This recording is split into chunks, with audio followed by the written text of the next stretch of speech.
Great. Quick on me, yes, you can probably tell from my strange accent, I'm from England originally, from the west of England, born in Bath in Somerset. They actually speak like this, and when I was a kid, they said, "Hello Charles, how you doing?" Because that's how I used to speak.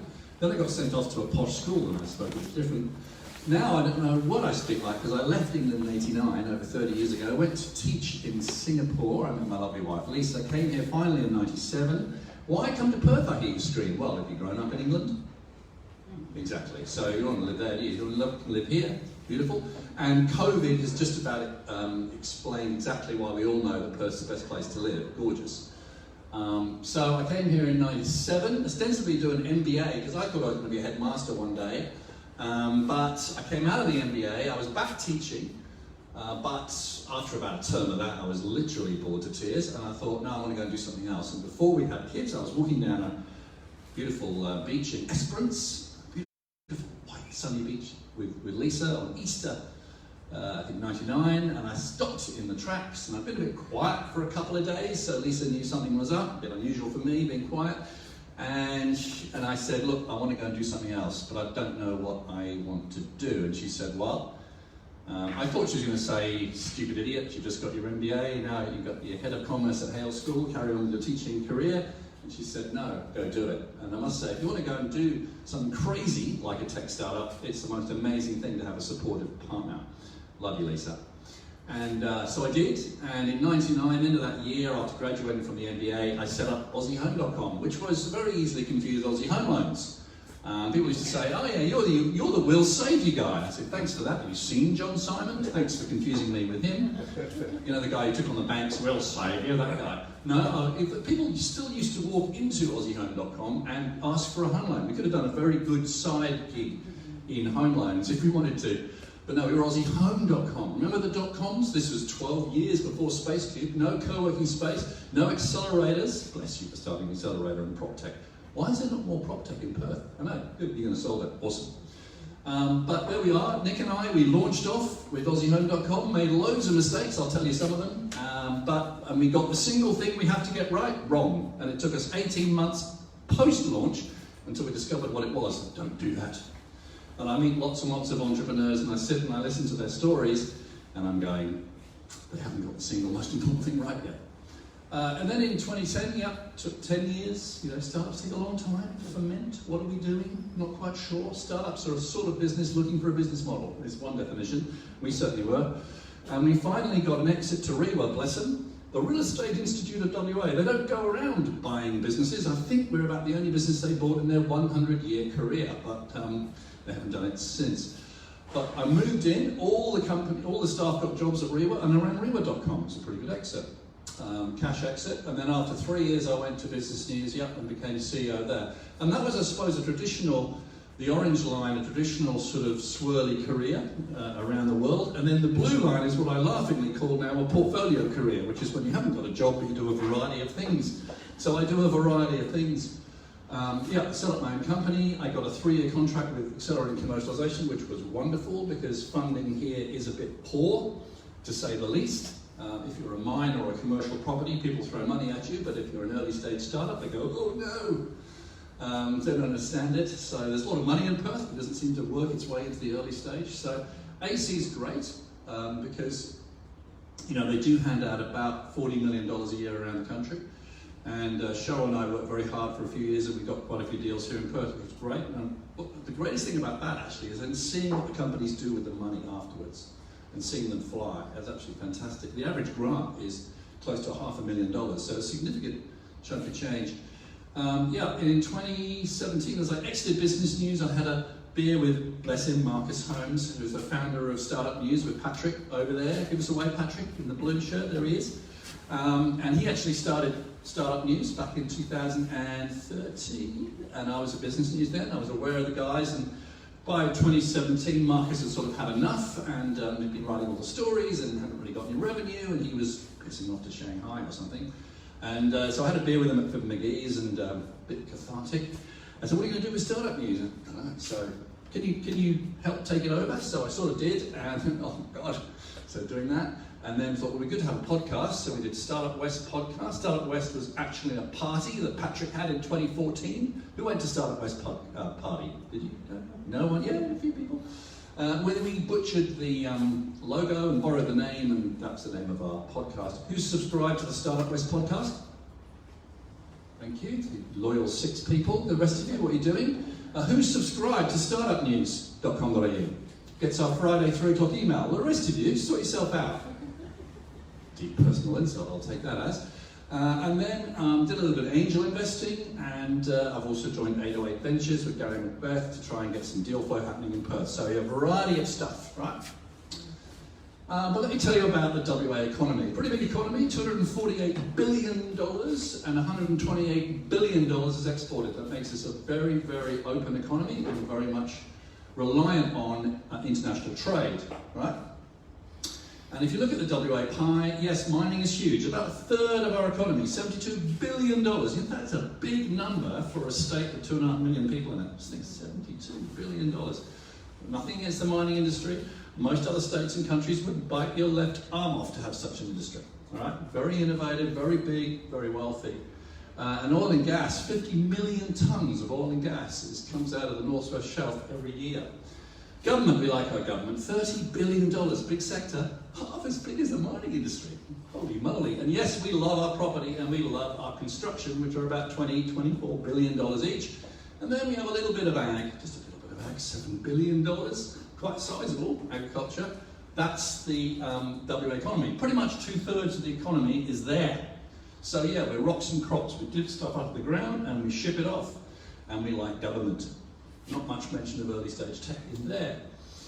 Investing into WA companies. I'm a bit of a fan of business news. I was actually a 10-year subscriber before I joined the company.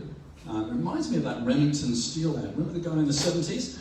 I liked the company so much I bought it. Remember that guy with the shaver? No, I'm showing my age. Anyway, that guy, go Google it. They did some investigation into corporate finance deals in 2019, and they found that $6.5 billion was invested in WA companies. This does not include M&A, ladies and gentlemen. This is money invested into companies. $6.5 billion was invested in one calendar year, 2019, into WA companies. How much of that went to early stage tech? I hear you scream. Any ideas? Any guesses? $1 million? Right.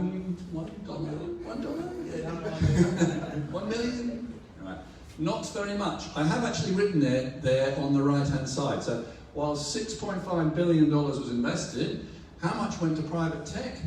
I'll blow it up for you. 41 million, 0.6%. I mean, it's pretty pathetic, isn't it? That's actually an improvement. The previous year, it was 0.3%, 28 million. Whee! And you think about 41 million, well, that's 41 million, right? If you add it all up into private tech invested, including grants, accelerators, everything, angel investors as much as we could. So the left number I got from Business News, the right number I got from Tech Board. Peter does a great job checking out on all the deals that you can find and publishing them on Tech Board, so do go and support that. But you see, it's pretty woeful, and I think we can do better, can't we? You know, even if we made it 2%, I'm not asking for all the money. I just would be nice, if it was 2%, that would move the dial quite a bit. But 0.6%, where are we going to find our next early stage scalable technology? The next Canva that came out of Perth, it's now worth $8 billion and only got started 8 years ago, and no one invested in them in WA. So, I like startups. I like startups for one central reason. They're scalable tech businesses and they're very exciting. And most of them fail because it's quite hard to do what you guys are trying to do. And believe me, I've been there. So, you know, people say, oh, you're so banging on about startups. You know, so there's nothing wrong with starting a lawyer company or a real estate agency or a pharmacy or a restaurant, but I don't classify you, even if you're brand new, as a startup. Sorry, because you're not doing anything disruptive. That is difficult. Creating a new industry or taking on an incumbent industry, that's hard. You're not doing something that's really scalable, the way in which a scalable tech and business model can really lift off, like a Canva. There's not many business types, except an early stage tech company, that can go from 0 to $8 billion in 8 years. You can't really do that with pharmacy or real estate or law. And you're doing something innovative and new, right? And sometimes, just sometimes, Rocket ships need to be built before they launch. Therefore, you need to raise a bit of money to get the thing built so you can actually make it scalable and go. Sometimes you can do it without. You can get an MVP, do it on credit card debt, get to customers, get them paying you something, and then scale that way. That, by the way, is the best way to do it. If you're doing that, hats off to you. Nodding guy on row 3. Excellent, fantastic. If you're doing that, fantastic. So in one way, startups are easy. You can go down to SpaceCube, you can join and get a startup, ASIC, you can go on for about $90 and form your company, and I did that, and I raised some money because we were in the dotcom boom, and what the hell was I doing an online real estate idea? 8 years before Google Maps and well before realestate.com got here, and I had no real estate experience, no IT experience, no business experience. I was an economics teacher from England. What on earth was I doing that in Perth? But I was doing it. I thought, hey, startups are easy. Raise some money and off we go. And of course, that's the easy bit, right? The starting up, although the beach moment in Esperance was the sort of come to Jesus moment where I decided I was going to do something different and quit my safe teaching job. But that, I suppose, that, as Mao said, every journey starts with a first step, and the first step is quite hard. I'm not decrying that, but in a way, the starting is easy. But, in fact, startups are hard, aren't they? All right, to really get scale, it's really, really hard. Okay, you've been listening for me for about 10 minutes. I want you now to shout out all the mistakes that startups commonly make. And for those of you who've made them, this could be a really good moment in your journey, very cathartic, get it off your chest. You can scream it up like a self-help session. So go. What can startups get wrong? Just shout it out. Terrible business partners. Terrible business partners. With you there. Yeah. Don't know the customer. Don't know the customer. Don't know the customer. Yeah. Yep. Answering the why. Answering your why. Simon Sinek, thank you. Unsustainable business model. Unsustainable business model. They are market. And then? No market for your product. No market for your product. Bit of a problem. They fall in love with a solution. And Fall in love with a solution. not the problem. Yeah, done that. Trying to run before you know how to. Trying to run before you could walk. Or even talk. Or even talk. Yeah, All that. Keep going. running a business. Running a business. What, can't run a business? Like you're physically disorganised. All the admin and stuff. Giving up just before you get Just to giving the up before you get there. You just kept going. You don't have enough passion and grit and determination. We ask people on the Startup West podcast, what's the single most important thing doing a successful startup? Nearly all of them say. And by the way, we've done 40 episodes, so go and listen to them, right? Be nice. People listen to them. We recorded them. Good. They say grit and determination. It's pretty much. Keep going. There's loads more. Having a scattered focus. Loads more mistakes. Yeah, just having a scattered focus. Scattered, no focus, all over the place. Jumping at, squirrel. Yeah, things. Shiny objects. Building without validating the market. Building without validating the market. Yeah, here you brother. Keep going. No sales. You reckon we got them all? I've got a list here coming. You reckon we got them all? Don't think we have. Listing on the stock exchange too early. Listing on the stock exchange too early. Have you done that one? Just once. Yeah, just once. You don't do it twice, have you? Okay, here we go. You ready? Too much spent on the product. People issues, got that one. Too late. Too late. If the race is already run, you can't win it. Or too early. Too early is tough, but not as bad as too late. Being too early feels a lot like being wrong, but you have to know the difference. Am I too early or am I just wrong? Right? Underfunded. Couldn't get to sales. Fails to scale. Scope creep. Yeah. If we just have one more thing, everyone will buy it. And you just keep going until it gets so complicated. Not pivoting or a bad pivot. Splashing the cash around. A lot of the dotcoms did that back in the 90s. Not confronting reality. I think it's really important. The bad news has got to get to you pretty quickly. Unclear customer problem. Yep. Confusing the user with the consumer. Bad territorial expansion. Lack of passion or grit. IP issues. A cease and desist letter as soon as you open up because you're basically confronting someone else's IP. So you haven't actually done a proper IP search. Do you have a freedom to operate? Have you protected your IP? Too small a market. Often that is an issue in Perth. Loss of focus. Got that one. Can't get a good dev team. Dev teams go and see Scott. Get out competed. Pricing and cost issues. So you've got some people paying, but you're not actually selling it for more than it costs you to make it or acquire a customer. So basically every customer is costing you money, and poor marketing or UI. China number syndrome. You know the China number syndrome? I hear it so often in pitches. The China market is 1.3 billion. If we only got 0.05%, we'd be millionaires. That's rubbish. Tell me how you're going to get your first customer and scale from that. Don't do the lazy maths of a massive customer. If you only got a massive customer market, if you only get a small amount of it, you will somehow win. This is the fundamental mistake, right, that I hear very often. So I'm sitting in a cafe in sunny Woodlands. Some of you may have been up there with me.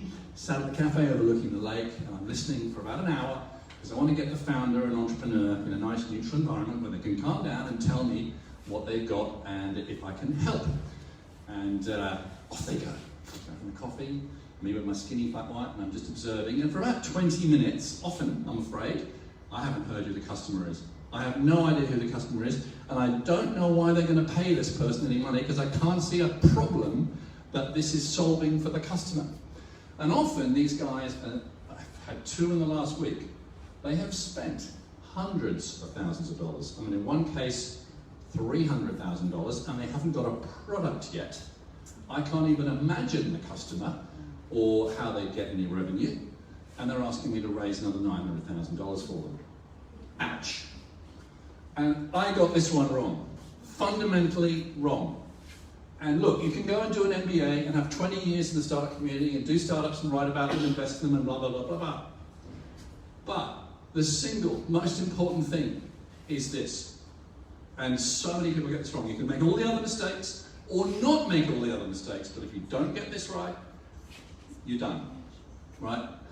You've got to know who the customer is. That's the person paying you money, and you've got to know what problem you're solving for them, because only then are you creating value, and only then will they pay you, and only if they pay you, will you have a business, full stop.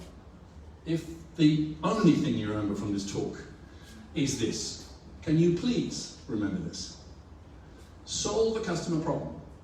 And often, the founder has seen a problem and it irks them. And it's an itch they've got to scratch. So they go and friggin' solve it. Good on them, right?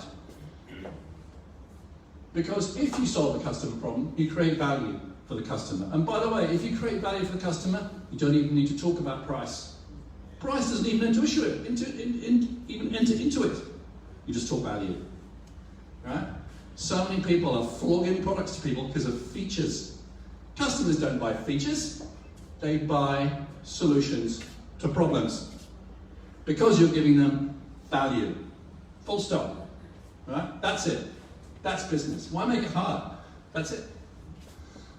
Customer pays. If the customer pays, and you can do that below cost, or you've got your cost below that price, the acquisition and also the provision of that service, then hopefully your revenue and profits grow, and then business and value, wealth is created, and you keep doing that, right? And that's what you do. So focus with laser-like precision on your customer problem. So many startups celebrate when they raise money. All they've done is filled up with petrol. They haven't gone anywhere. Raising money is not something to celebrate. In fact, in some cases, it's absolutely not the time to celebrate. You might have completely the wrong people on your cap table, right? And woe betide people who come to you. There's a few swirling around who will do sort of work for you for shares. Careful. You've now got them on your cap table. Good luck your next round, if someone comes along and says, who are these people? Now you've completely rightly stuffed, right? So there I was, back in 1999, stepping off the podium at UWA with my freshly minted MBA, and there's Nick, my co-founder. And 9 months later, we've launched AussieHome.com. We even have a sign on Stirling Highway. AussieHome.com, putting your home on the map. Good line? Because we were a map-based real estate website. Get it? And, irony of ironies, we're on the front page of the West business section. A couple of ironies there. Firstly, we're taking on their business model, because we're getting classified properties onto the internet. Back then, by the way, there weren't many. This is before realestate.com domain, before Rewa sorted itself out. There weren't many. There's a few local providers, but not many. And you know, I can't quite see, but Mark Pownell wrote the article, and Mark Pownell then a year later went to Business News, and I ended up working with Mark Pownell, so that's kind of interesting. Then he was at the West. And here is, for your delectation, dream in, drink in the UI. Don't we love that Times New Roman font? And the beautiful semicircular graphics, you like that? And the beige, the beige. The neutral beige. The neutral beige, we love it. AussieHome.com with the hills hoisting the logo. The world's first map-based real estate site. And I think that's still the case. I haven't found anyone that actually got out before us. This was 6-7 years before Google Maps. This was really hard. Just the mapping technology itself, ArcGIS, was $25,000 to buy the software to get the discs out of the box for 25 grand, and then another 75 grand to get some companies, get some GIS consultants down on Adelaide Terrace to build it. All right, so we raised about $200,000. By the day we launched, we only had about 70 grand in the bank. And we'd spent most of our money by then. But hey, some rocket ships need to be built before they launched. So this was absolutely dreadful. This is dial-up internet, remember that? When you dialed to the interwebs, you know, and you had little lights on, and you were dialing up to the internet. As you're dialing up, the anticipation, you were dialing up the internet. And then any web page with a photo on it, you know, it went as it loaded. And the maps, right, the maps were great. So you upload it, and then this other window loaded up. And if you wanted to zoom in, you don't just zoom in now, zoom in. You have to click a button and the whole page reloaded. And now your map is zoomed in one more level because it's a flat graphic. And if you wanted to move to the right, you click to the right. So it took about 10 minutes to get to any properties. It was absolutely disgraceful, really. We were so happy with it, and it was absolutely dreadful. But there we were, out, not much money left. And somehow we, one thing, a bit of an old media tart, so I found there's no money left for marketing. If I'd had it, I would have blown it anyway. So I found one good thing was win awards and get attention, that was good. And also feed local media stories, they love stories. And this was a great way of showing credibility, getting free advertising, promotion. Everyone liked it, your investors, your staff, your clients. Also very good for future investors, future clients, future staff as well to get. And I'm amazed that most people don't do it. Amazingly, I was on the front cover of Business News twice over that time. Ended up working at the company as it would work out. And you know, by year 8, we even had a billboard. And there's me with my little boy Andrew. God, he's 16 now, he's much taller. But we actually had a billboard on Stirling Highway, yay, after year 8. It was our first real sort of proper promotional campaign, I suppose. Up to then, it had been very much sort of hand to mouth. Question I've got though: who was our customer, and what was their problem?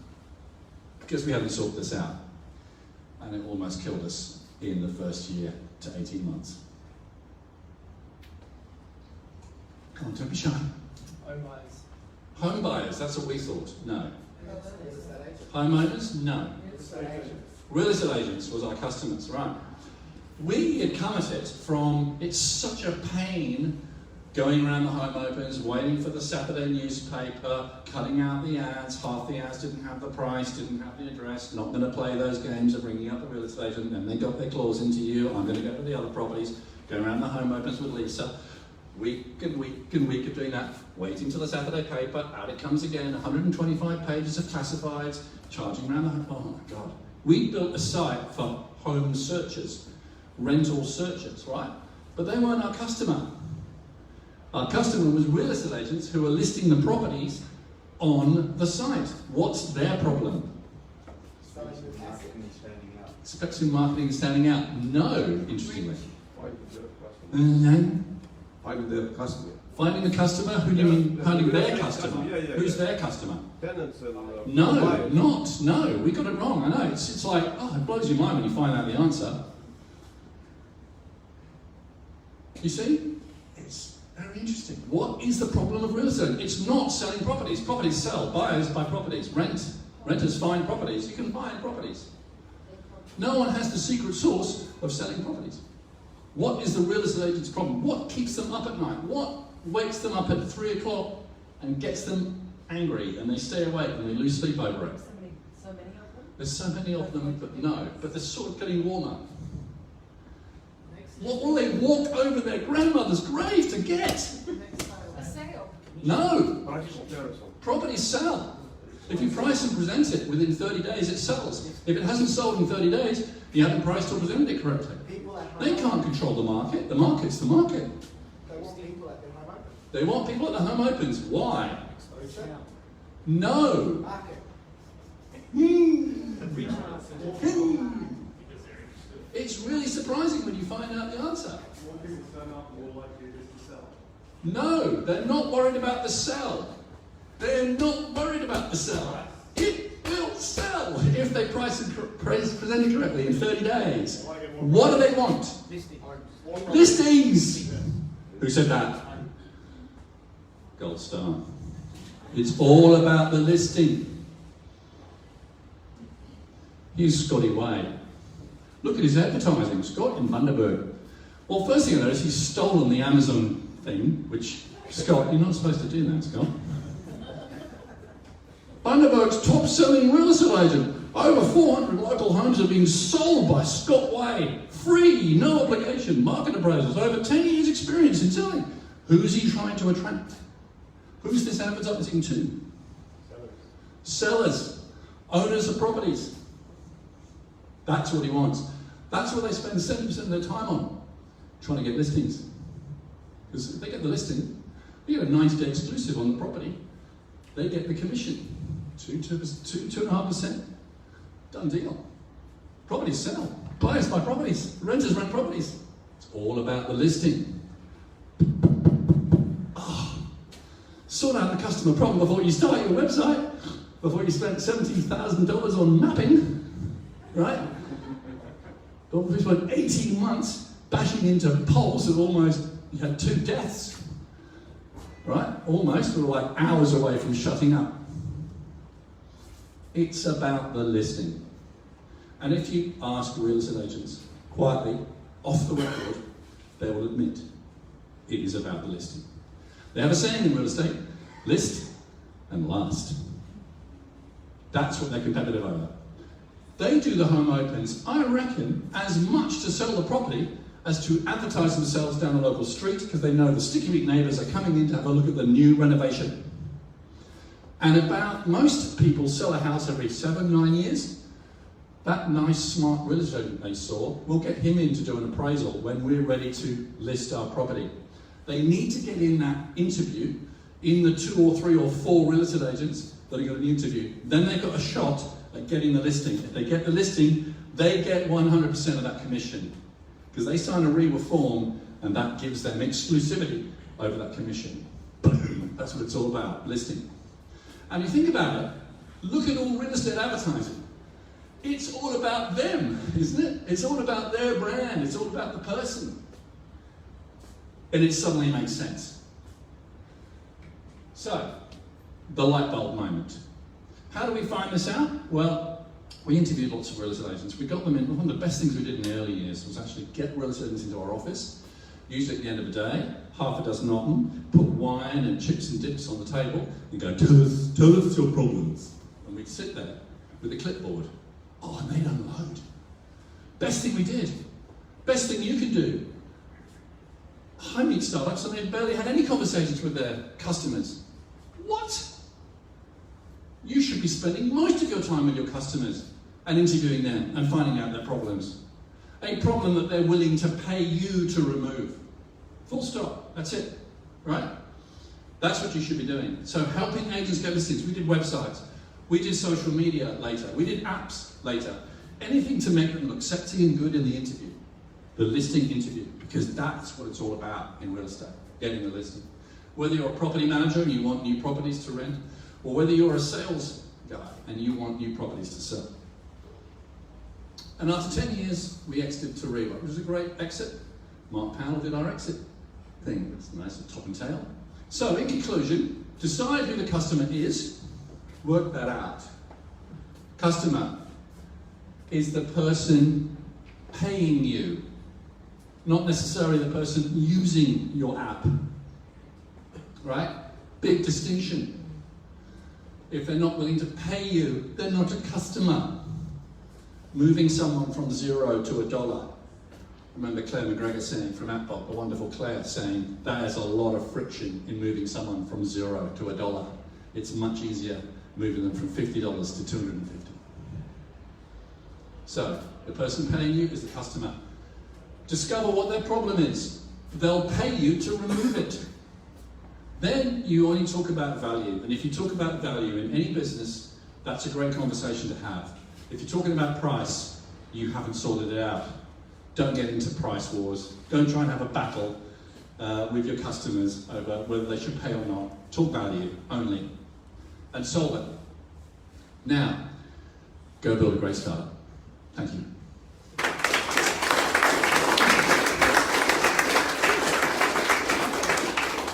So, questions?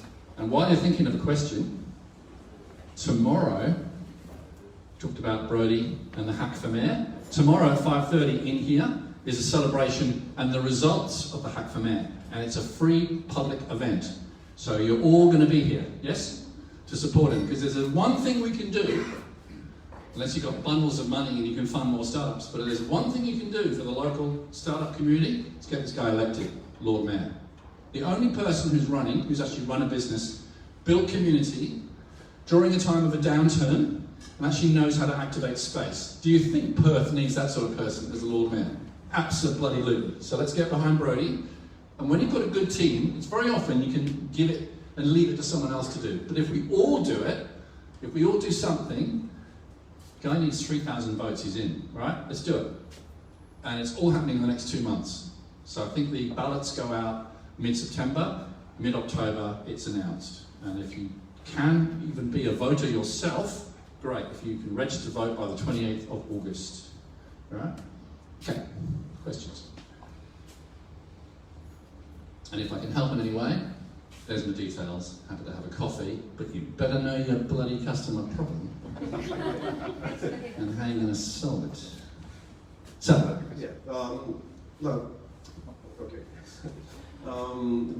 Google and Facebook. Name? Carlos does here. Google and Facebook actually started.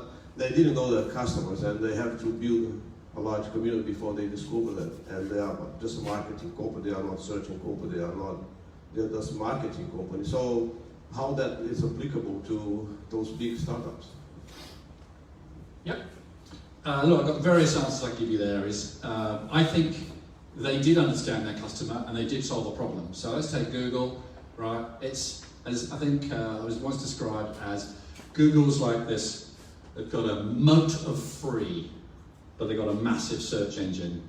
And they actually stole Overture in 2001's business model. You're right, they raised a lot of money. They didn't really have a business model, but by 2001 they did AdWords, and it's just been a poultice for them. Same with Facebook. Facebook, by having people be able to advertise directly to people according to exactly who they are, what they like, what age they are, etc., have solved a massive problem for advertisers. So, advertising model is a difficult one. You've got to be massive like Google and Facebook to make it work. I wouldn't have an advertising model. Personally, 90% of digital marketing in Australia goes to Google and Facebook. Good luck taking them on. If anyone can, all power to you. I'm not all that interested in advertising models. I like SaaS models, subscriptions to service. B2B, you've got a business there is going to pay you an ongoing something, or people are going to pay you an ongoing something. That's scalable to me. Name and question? My name is Kim. The question is, companies such as Uber or Airbnb, those sort of companies, they have two customers. They have the service provider and the service receiver. Would that be know your customer, know both sides of the story? Yep. So they're two-sided marketplaces and they're really hard. So I had a two-sided marketplace, very hard to do, because you've got to get supply up and you've got to have demand up and you've got to sort of kid both along, especially when you're new. I remember standing here, well, I was just over there in about 2004 when Uber were about to launch here, and I was looking for the head of Uber because I was a business user then. I wanted the head of Uber to come and talk at a business breakfast. And in walked two guys with Uber shirts on, t-shirts on. I reckon they work for Uber. And they were the only two employees. They were like the leading leading group, and they were literally sitting over in that corner, and one of them was doing demand, one of them was doing supply, two-sided marketplace. So one was getting the supply of drivers ready, and one was getting the demand ready. So on day one, if you used Uber when it opened in Perth, and by the way, they opened in 70 cities before they opened here, so they had the playbook, right? But if you used Uber and opened it up, there would be drivers within 3 or 4 minutes. And what they did very carefully, having a lot of money, they could pay those drivers just for logging on, even if they didn't get any trips. So that guaranteed demand. So they had demand sorted. So all they had to do, supply drivers. All they then had to do was get demand. Everyone, including the taxi drivers, played with their own hands. Can you believe the taxi drivers? I remember when they went on strike. So great idea. They went on strike and went up to the state government with placards. On that day, Uber sign-ups went up by 80%. They opened in 70 cities before you. I think they know what they're doing, and look what then happened. So yes, they sort of have two customers because they have the sort of semi-employees, even though they don't talk them like that, is the drivers. But yeah, the service they're providing and who's paying them is coming from the customer, which is the person that's wanting the trip. That's really their customer.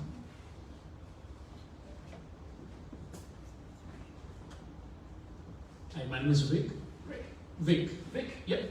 The question I have is, during your the customer problem discovery stage, when you went and spoke with those real estate agents, what was your sort of thought process? Because when you went, you probably must have discovered they have so many different problems. How did you zero down on, okay, this is the problem, and they really, Great question, thanks. So what was good about talking to the real estate agents, and you should talk to your customers and talk to your customers and go and talk to them, and you never stop talking to your customers, right? What was really good is, do you think the West Australian did this? Or Reba did this? Or Real Estate.com did this? Absolutely not. All our competitors who were trying to get a slice of the real estate advertising pocket, they'd only see the sales guy from Real Estate.com or the West when that person was coming in to negotiate the annual increase in their charge. Right? This is how arrogant they were. What the agents told us is, you actually came and spoke to us and listened. You sat in our offices. I would actually shadow real estate principals sometimes for a day a month, and actually, with their permission, go around the home opens, go around, and I really got to learn what the problem was. And what a great signal that showed customers. We were local, we listened to them, we worked out what their problems were, we solved it for them, they saw that happening, whereas everyone else was just coming in and charging them money. I've got to tell you this story. One real estate agent, which I'll remain nameless, in the western suburbs, said, last week, Charlie, I kicked out the sales guy for the West Australian onto the curb. I went, what? He said, yes. He came to me and was negotiating the annual increase in the ads in the West for the next year. And as I was kicking him out onto the curb and pushing him out of my office, he said, but I can take you to the footy, to which I said, I don't want to go to the footy with you. Oh! Right? So don't be that sales guy. Right? Go and talk with your customers and spend time with them and listen. Don't sell stuff at them, sell crap at them, your latest feature. I don't care about your features. They don't buy products, they don't buy features. They want value, solutions to problems. And until you find out what that is, honestly, and have that validated, and it's only validated when your customers take money out of their pocket and pay you, that's the only validation you're looking for, right? So go and do that. Thank you. Amen, brother. Hi, it's Yusef. So Charlie, What was the name of your company again? DNA something? yeah, the DNA Australia. DNA Australia. Yes. So Charlie, you've seen many startup companies. I can see who our customers are. We see what their problems are, and we see our value in our product. Our main problem is people's awareness. So not many people know about what the DNA test is and what we test and how to use it.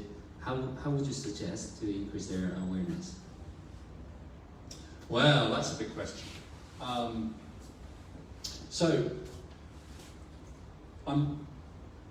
The lazy answer is you spend loads of money, you raise loads of money and just throw it away on promotional marketing. And that's never the answer, right? So don't do that. So I would work with your early customers, like we did. We had 7 brave real estate agents and 70 properties on our site on day 1. That's it. Pretty pathetic. I'm glad not many people came to the site. The experience was pretty awful, and there weren't many properties on the maps, if you could even get the maps to work, right? But by spending time with your customers, those early customers, right, and doing an amazing job for them, do you know what? The word starts to spread. I cold called, I remember it was about day 10. Why launch in December? It's my stupid, December the 6th we launched, what the hell? So on December the 16th, I'm cold calling real estate agents from the yellow pages. Remember the yellow pages? And I've got A to G for some reason. So I'm cold calling the yellow pages real estate agents and hitting them up on their mobile phone or trying to get through to them. And this one guy I ring, he's so rude, right, to me.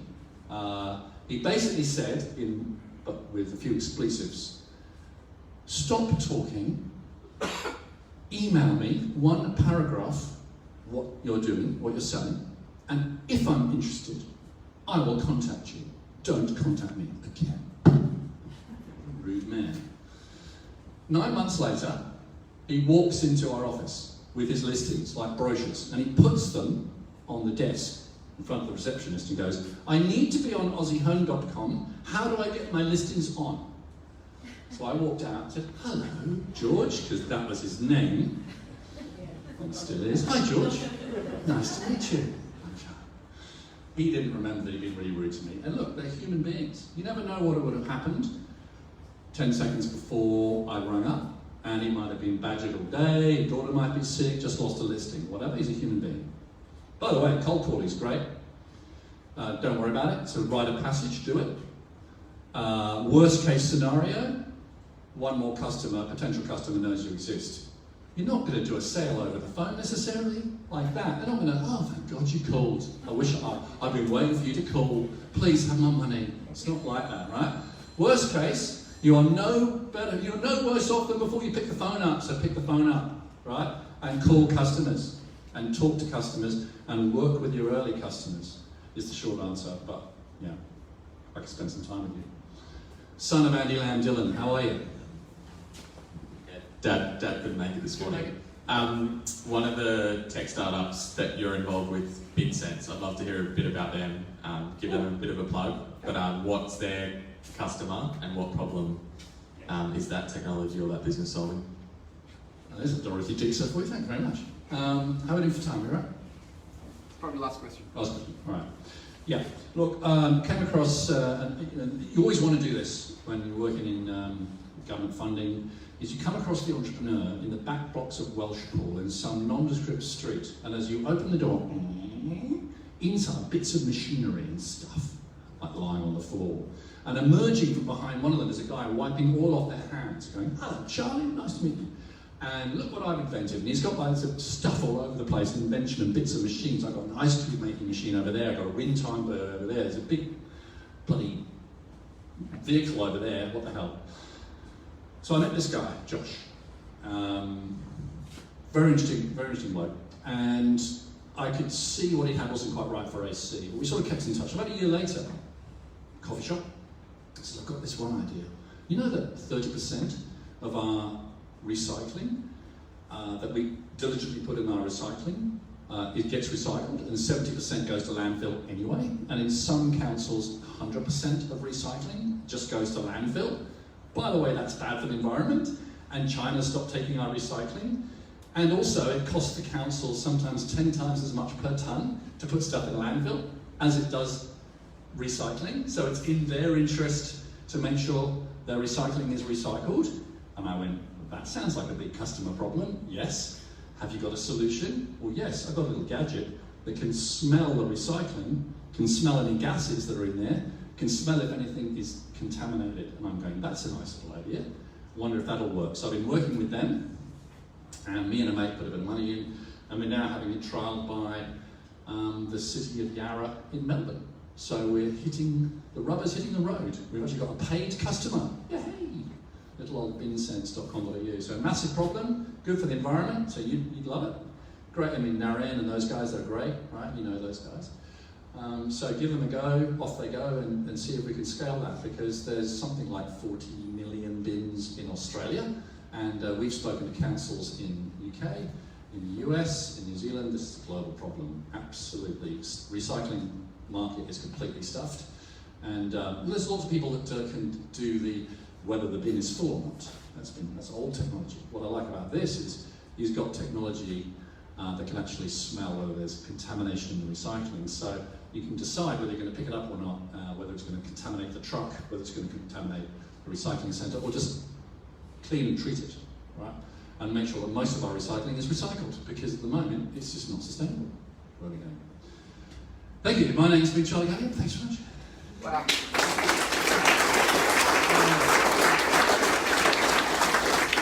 Thank you very much, Charlie. Holy crap, that was amazing. Did you guys get stuff out of that? You're now thinking about your customer and what you're going to go and solve for them, and yeah, cool. That was amazing. Thank you once again.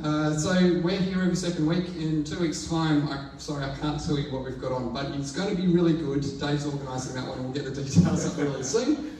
There's also the Founder Sundowner in the evening in 2 weeks' time, I believe. So we're going to do half an hour of networking now. We'll kick you out about 9 o'clock. Be aware for the flying furniture. We're going to turn this place back into a co-working space. But thanks for coming down. We'll see you at the next one. Cheers, guys.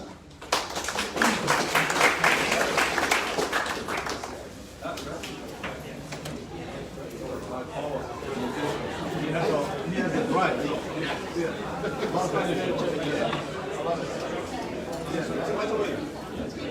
I'm waiting for the second best. And you want to send us the... they are already open now, but you have to send us the code for the mediation, whatever it is. We get all this information.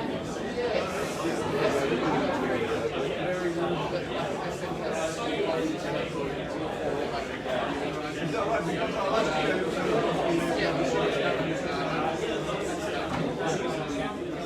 I just received the email and that was, probably John. Let's do what's going to happen.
See you later, everyone.